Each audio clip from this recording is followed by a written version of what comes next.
to be able to tune into your body and pay attention to those little signals that tell me, oh, something's not right. And I mean, that's kind of a key thing with even just the basics of nutrition. You know, if something's not jiving with your body, a lot of times our body tells us right off the bat or within a few hours, oh, you know, that made me feel bloated, or oh, my energy went tanked. Why did my energy tank? And then, you know, Mm-hmm. instead of kind of listening to that, they turn around and go for that other cup of coffee or that other little whatever that might not be the healthy choice, or that candy bar or something to give them that lift. Yeah, yeah. Because at the Yeah, end of the day, anything that's going on, like our outside world is always changing, and a lot of it is out of our control. So at the end of the day, the only thing we have to listen to is our own bodies. And exactly.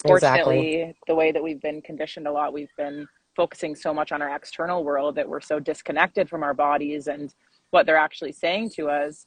And we can't even, we aren't even in tune with what our body is saying. I know I'm always talking about self-awareness and shifting that back inside to ourselves. And then I think like a big thing that I would love to just kind of share on here would be, your body is never broken, and our bodies are absolutely incredible, because even when our body are showing these signs and symptoms, like I remember I used to think like, oh, there's something wrong with my body, and I would like try to fix it.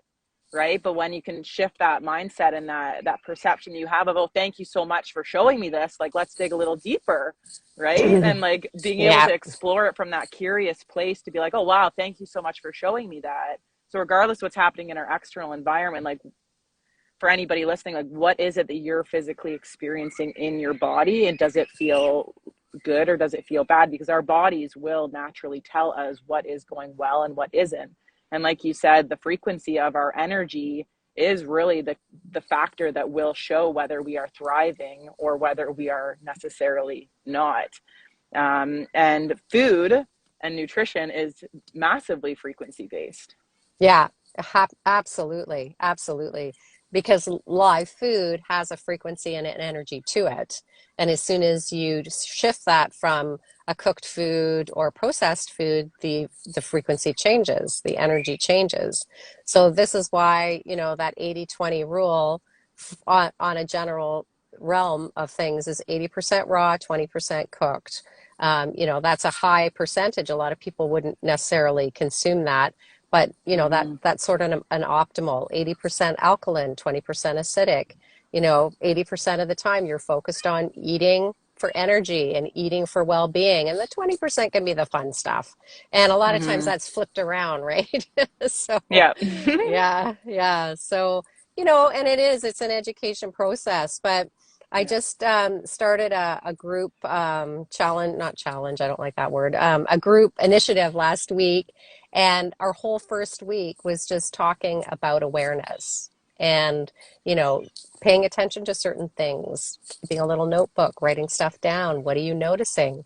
You know, how can you pay attention more to certain things? What are some of your habits? You know, how do you wake up in the morning? How does your morning routine set you up for the day?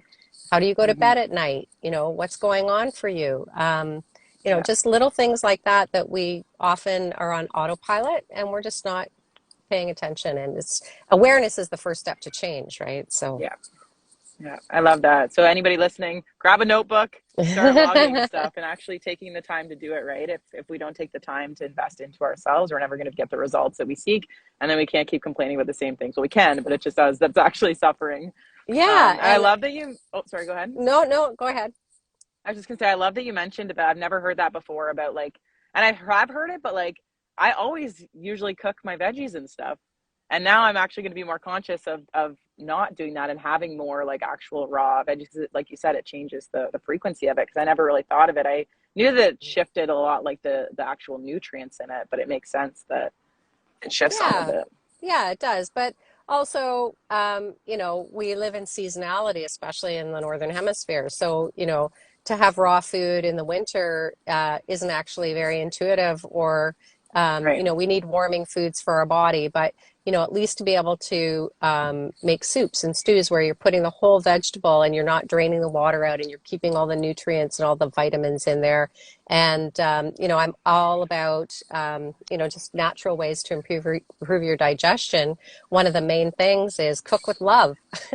you know, Yes. don't, Yeah. don't, don't cook when you're pissed off, and don't, you're just dumping that energy into your Yeah. food. And also don't eat when you feel that way, because, Hmm. your digestion on a physiological level, when your stress is triggered, your digestive function shuts down, right? That's the fight Right. and flight response, is when you're in Hmm. stress mode, your digestive system goes to low priority.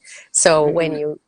even if you're feeling a little bit rushed and you're having a busier day, just sit down and take, a minute to just deep breathe and, send a little gratitude out and put a little gratitude into the food that's in front of you. Hmm. I've gotten away from religious kind of routine dogma because it doesn't fit with me. But, when I go back to my roots and, kind of automatically, saying a prayer before you Yeah. eat, but really not doing it mindfully, there is a purpose to that, which Yeah. is the gratitude piece, Hmm. So for those of you who are more that we're inclined that way or not, just to be able to take that few minutes to be truly Yeah. grateful that we have food, and it's nourishing food, and that it is going to nourish your body, Hmm. Yeah. right? Massive. Yeah. Yeah. And all of it takes us slowing down. Yeah, yeah, Slowing exactly. down. And on a Yeah. food frequency level too, another main thing to keep in mind is, again, the seasonality of foods. So that 100-mile diet concept is really important, because I think that the energy of our environment, and, it's always been suggested that when you're doing things even therapeutically, herbs that grow in your environment, or, whatever is in your immediate area is really the best that's going to be for you because of that frequency kind of connection. But Right. also, when we think of foods that come from, thousands of miles away, they haven't been picked ripe, so they don't have the full energy of the sun, because they've bananas picked green. Well, that's not a fully, energy potential food until Yeah. it is ripened from that sun energy. So, if we just stop and think about it for a few minutes, we do see the connection and why it's so Hmm. important.